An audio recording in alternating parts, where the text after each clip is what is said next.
أعوذ بالله من الشيطان اللعين الرجيم. بسم الله الرحمن الرحيم. الحمد لله رب العالمين، والصلاة والسلام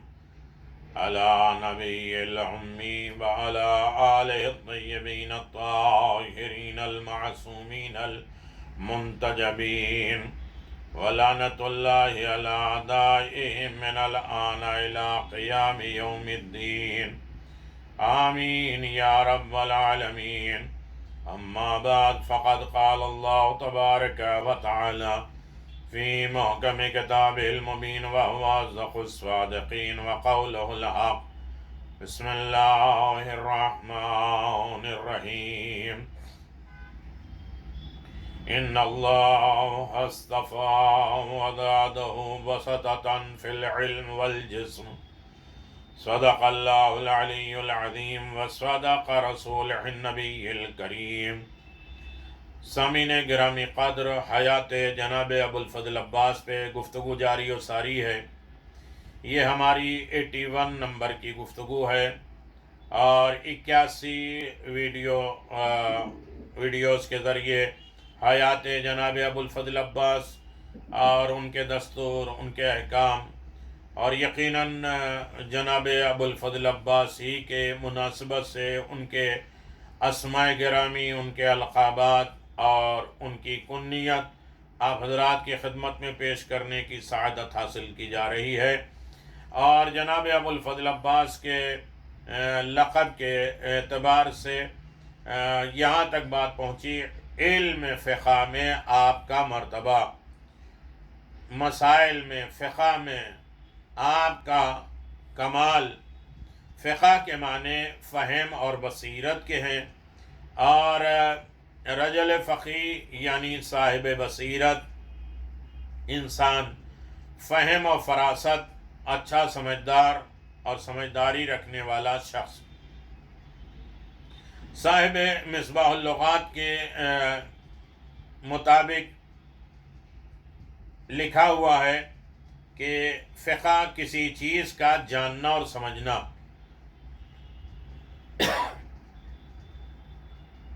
اور احکام شریعت کا علم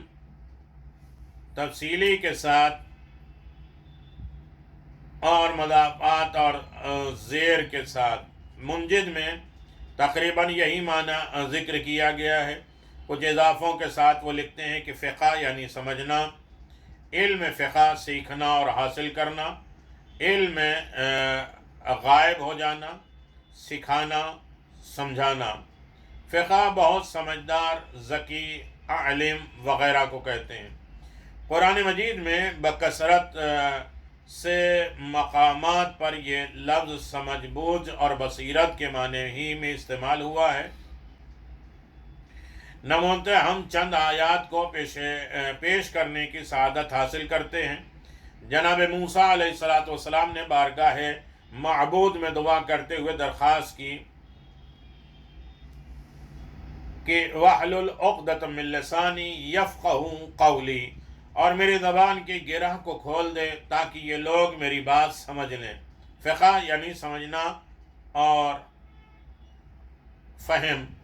خالق کائنات نے وضاحت سے فرمائی کہ کائنات میں جتنی بھی چیزیں ہیں وہ خالق دو جہاں کی حمد و ثنا کرتی ہیں،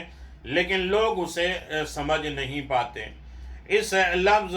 سمجھنے کو فقہ سے تعبیر کیا گیا ہے۔ ارشاد قدرت ہے اِن مِّن شَيْءٍ إِلَّا يُسَبِّحُ بِحَمْدِهِ وَلَٰكِن لَّا تَفْقَهُونَ تَسْبِيحَهُمْ، کوئی چیز ایسی نہیں ہے جو اس کی حمد و ثنا کی تسبیح نہ کرتی ہو،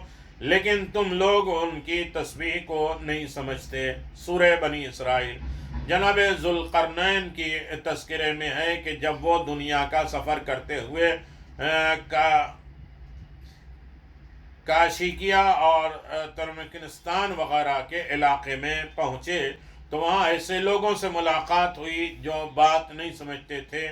اور بات نہ سمجھنے کے لیے یہی الفاظ استعمال کیا گیا، لا یکادون یفقہون قولا، وہ بات سمجھنے کے قریب ہی نہیں تھے۔ سورہ کہف جناب شعیب تبلیغ دین کے لیے اٹھے اور لوگوں کو خدائے وحدہ لا شریک کی دعوت دی تو ان کی بدبخت قوم نے ان کو یہی جواب دیا کہ آپ کی باتیں ہمارے سمجھ میں نہیں آتی، اور سمجھ کے لیے لفظ فقہ استعمال کیا گیا۔ قرآن مجید میں ان لوگوں کے قول کی ترجمانی کرتے ہوئے قدرت نے ارشاد فرمایا قالوا یا شعیب ما انفقہ قریبا مما تقولو، ان لوگوں نے کہا اے شعیب آپ جو کہتے ہیں ان میں سے زیادہ تر باتیں ہماری سمجھ میں نہیں آتی۔ سورہ حود۔ خالق دو جہاں نے آیات کے نزول اور ان کی تفاصیل کا مقصد یہ قرار دیا کہ لوگ سمجھ بوجھ سے کام لیں، اور اس سمجھ بوجھ کے لیے لفظ فقہ استعمال کیا گیا۔ ارشاد قدرت ہے قد فصلنا الآیات لقوم یفقہون، یقیناً ہم نے آیتوں کو تفصیل سے ساتھ بیان کیا ہے ان لوگوں کے لیے جو فہم اور فراست سے کام لیتے ہیں۔ سورہ انعام۔ اسی طرح قرآن مجید کی 18-19 آیتوں میں لفظ فقہ کو سمجھ بوجھ اور فہم اور فراست کے ساتھ ذکر کیا گیا، استعمال کیا گیا ہے۔ معنوں میں استعمال کیا گیا، البتہ جب علوم کے مختلف شعبوں کا تذکرہ ہوتا ہے تو اصطلاح کے اعتبار سے علم فقہ ان علم کو کہا جاتا ہے، اس علم کو کہا جاتا ہے جس میں دین کے احکام کی گفتگو ہوتی ہے، اور جس شخص نے دین کے احکام میں مہارت یا بالفاظ دیگر پوری فہم اور فراست حاصل کر لی ہے،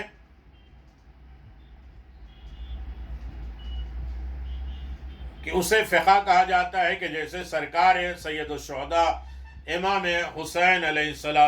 السلام نے اپنے بچپن کے دوست اور کربلا معلی کے عظیم المرتبت مجاہد جناب حبیب بن مظاہر کو خط لکھا تو انہوں نے اس لفظ کو یاد کیا، رجل الفقیہ، سمجھ بوجھ فراست والا، عقل مند، دانشمند، جاننے والا مرد۔ یہ بات تو واضح ہے کہ دین کے احکام کی اتنی مقدار سمجھنا ہر انسان پر واجب ہے، اتنا تو کم از کم دین ہر انسان کے لیے سمجھنا لازم ہے، ضروری ہے، جس کے ذریعے وہ اپنی عبادت کو بجا لا سکیں اور فرائض بندگی کو ادا کر سکیں۔ البتہ دین کے احکام میں اتنی مہارت اور اس قدر فہم اور فراست حاصل کرنا اور وہ تبلیغ دین کے فرائض ادا کرنے کے قابل ہو جائے، ہر شخص پر واجب نہیں قرار دیا گیا ہے، بلکہ اسے واجب کفائی قرار دیا ہے کہ ہر قوم قبیلے کے کچھ لوگ پر لازم ہے قرار دیا گیا ہے تاکہ معاشرے کی دینی ضروریات کو پورا کر سکیں۔ کچھ لوگ ہیں جو جائیں دین کو حاصل کریں اور لوگوں تک بتائیں۔ وَمَا كَانَ الْمُؤْمِنُونَ لِيَغْفِرُوا أَذْقَاكُمْ فَلَوْ أَنْفَقْتُم مِّن قَرْيَةٍ اور لعلکم یغفرون،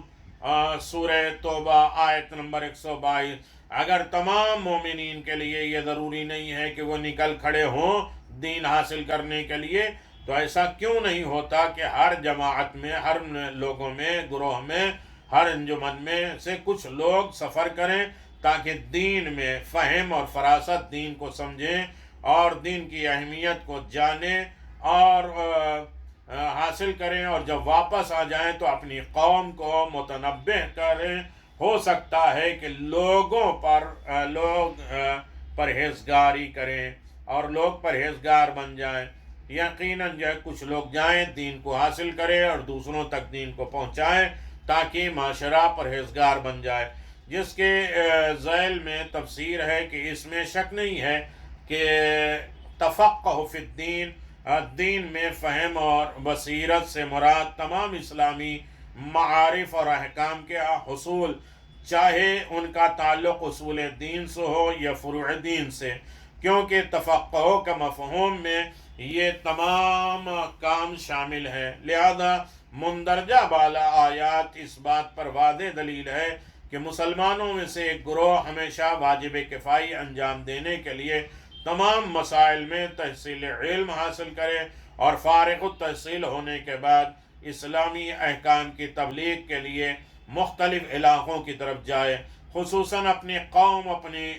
جمعیت کی طرف آئے اور اسے اسلامی معاشرے سے روشناس کرائے۔ ایک اور اہم مسئلہ جو آیت کی روشنی میں معلوم کیا جا سکتا ہے وہ یہ ہے کہ اسلام کی نظر میں تعلیم و تعلم کا ایک خاص احترام اور اہمیت ہے، یہاں تک کہ اسلام مسلمانوں پر لازم قرار دیتا ہے کہ معارف اسلام کے لیے نکلیں، اسلام کو سمجھیں۔ قمر بنی ہاشم علمدار حسینی حضرت عباس کی صفت شجاعت اور وفاداری سے تو ہر خاص و عام واقف ہے، ہر شخص جانتا ہے کہ آپ کے وفاداری، شجاعت، علم، لیاقت، قابلیت، لیکن شاید بہت کم لوگوں کی یہ بات معلوم ہوگی کہ حضرت عباس علمدار جس طرح شجاع اور جوان مردی میں اپنے باپ کے جانشین تھے، اسی طرح علم فقہ کی دنیا میں بھی ان کا بہت بڑا مرتبہ پایا جاتا ہے۔ فقہ میں ایک عام مقام نہیں ہے، بہت بڑا رتبہ ہے جناب ابو الفضل عباس کا۔ چنانچہ ہمارے ایک ممتاز عالم دین مرجع وقت آیت اللہ مامکانی علیہ الرحمہ نے علم رجال کے لحاظ سے بہت بلند مرتبہ پر فائز ہیں۔ حضرت عباس کے بارے میں لکھتے ہیں کہ وَقَدْ كَانَ مِنْ فُقَهَاءِ وَأَوْلَادِ الْأَئِمَّةِ، حضرت عباس ائمہ معصومین، ائمہ طاہرین کی فقہ اولاد میں سے تھے، یعنی عظیم ترین فقہ کے منزل پر فائز تھے۔ جناب ابو الفضل عباس ائمہ معصومین کی اولاد میں عظیم ترین مرتبہ، رتبہ فقہ کے اعتبار سے بھی جناب ابو الفضل عباس کا پایا جاتا ہے۔ مفاتح المقال باب العین میں یہ روایت موجود ہے، وہ چاند بنی ہاشم کے ہیں، اب ان کی جلالت کیا کہیے، عاشور کو بھی تھا مگر وہ اپنی ضیاء دکھا بھی گئے، جب ہو گئے ان کے ہاتھ قلم تب بھی وہ تقدیر امم، یعنی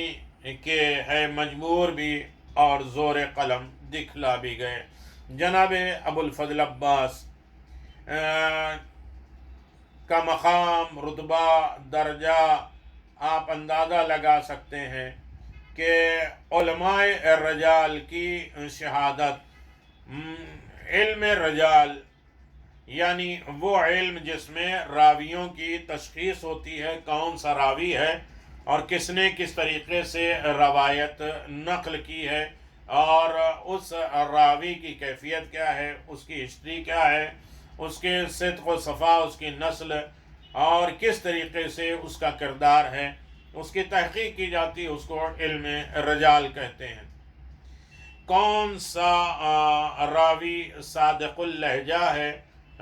کون ان سے مختلف ہے، کون سا راوی موثق ہے، کون سا غیر موثق ہے، بھروسے مند کون سا راوی ہے اور کون سا بھروسے مند راوی نہیں ہے، یہ اس تحقیق کو، اس علم کو علم رجال کے ذریعے جانا پہچانا جاتا ہے۔ کس راوی کا حافظ قابل اعتماد ہے اور کس راوی کا حافظ ناقابل اجتہاد ہے، گویا یہ انسانوں کی چھان پھٹک اور بحث و تمہیز سے متعلق علم ہے۔ چونکہ کسی روایت کو قبول کرنے کے سلسلے میں یہ بنیادی بات ہے کہ اس کو بیان کرنے والا شخص سچا اور قابل اعتماد ہو، اس لیے علماء محققین نے ہر دور میں اس فن میں متعدد کتابیں لکھی ہیں۔ برادران اہل سنت کے نزدیک کہ یہاں الاستیعاب فی معرۃ الاصحاب او اصحابہ وغیرہ معروف کتابیں اس موضوع پر لکھی جا چکی ہیں۔ کہ کون سا راوی کس منزل پر کس مقام پر رتبہ رکھتا ہے۔ ہمارے بلند مرتبہ علماء کرام نے بھی اس موضوع پر بہت زیادہ محنت کی ہے اور پوری چھان بین کر کے ان راویوں کے حالات قلم بند کیے ہیں، جنہوں نے حضرت ائمہ طاہرین علیہ السلام کی احادیث کو ہم تک پہنچانے کا فریضہ انجام دیا ہے۔ اس سلسلے میں علامہ حلی، علامہ مامکانی کی تصنیفات سند کی حیثیت سے رکھتی ہیں، اور عہد حاضر میں آقا سید ابو القاسم خوئی علیہ الرحمہ کی مشہور و معروف کتاب معجم الرجال، جس کی 27 جلدیں آپ کی زندگی ہی میں چھپ کر منظر عام پر آ چکی تھیں، اور جن میں آپ کا ہر دور کے راوی اور حدیث کے حالات زندگی نہایت تحقیق اور شرح اور بساط کے ساتھ قلم بند تھے۔ ان علماء رجال نے بھی قمر بنی ہاشم، علمدار حسینی، حضرت عباس کے حالات زندگی تحریر کیے ہیں، لکھے ہیں، اور نہایت ہی شاندار الفاظ میں انہیں خراج تحسین پیش کیا ہے۔ منتہی المقال، مفتاح المقال، جو اس فن کی سب سے جامع، سب سے معتبر، سب سے عظیم کتاب اور سب سے زیادہ مستند کتاب قرار دی گئی ہے، اس کے مؤلف نے، اس کے جمع کرنے والوں نے فرمایا ہے، اس کے کتاب کو جمع کرنے والے کے بارے میں تحریر ہے: کانا عادلا ثقتا تقیا نقصا، حضرت عباس علمدار عادل، ثقہ، متقی، پرہیزگار، شریف، طینت اور پاک اور عشرت اور شخصیت کے مالک ہیں۔ یعنی کان عادلا ثقا تقیا نقیا، یعنی جناب ابو الفضل عباس کا مقام، رتبہ، درجہ ایک عادل اعتبار سے بھی ہے، اور ثقہ بھروسے مند کے اعتبار سے بھی ہے، اور تقی پرہیزگاری کے اعتبار سے بھی ہے، اور نقی طہارت اور پرہیزگاری، شریف، طینت اور پاک حرشت اور شخصیت کے مالک ہیں۔ آپ دیکھیے تقطع المقال صفحہ 128 میں ان تمام خصوصیت کے ساتھ جامع اعتبار سے بیان کیا گیا ہے، اور ان تمام شخصیتوں کا اندازہ آپ لگائیں کہ ایک ایک بات، ایک ایک مجلس ہے، عادل، ثقہ، متقی، پرہیزگار، شریف، طینت، پاک شخصیت، ان کے بارے میں اگر تشریح کے ساتھ بات کیا جائے تو خیر کمال جناب ابو الفضل عباس نکھر کے آتا ہے دنیا کے سامنے، اور دنیا والے بھی جانیں کہ عباس میں کیا کمال پائے جاتے ہیں۔ خدا گواہ وہی کربلا کا ہے فاتح کہ جس کا نام کا لہرا رہا ہے اب بھی علم، عالم میں مشق سکینہ، یہ ایک علامت ہے، چچا کے ساتھ بھتیجی کی یاد ہے پہم۔ یقیناً بہت بڑا رتبہ، درجہ جناب ابو الفضل عباس کا ہے۔ گفتگو جاری و ساری ہے، اور یقیناً آپ کی صفات اور کمالات اور آپ کی ہیبت اور آپ کے مقام اور رتبے کو آپ کی خدمت میں بیان کرنے کی سعادت حاصل کی جا رہی ہے، اور یقیناً آپ اس کا اندازہ لگائیں گے کہ ابو الفضل عباس کے چاہنے والوں نے کس اعتبار سے دنیا کے سامنے یہ معاملہ پیش کیا ہے، اور مقام جناب ابو الفضل عباس جو رفعت اور بلندی کے اعتبار سے عالی ہے، افضل ہے، اکرم ہے، وہ پیش کرنے کی سعادت حاصل کی جا رہی ہے۔ آپ کے اسماء گرامی، آپ کے القابات، آپ کی کیفیت، آپ کے صفات اور کمالات آپ کی خدمت میں پیش کی جا رہی ہے۔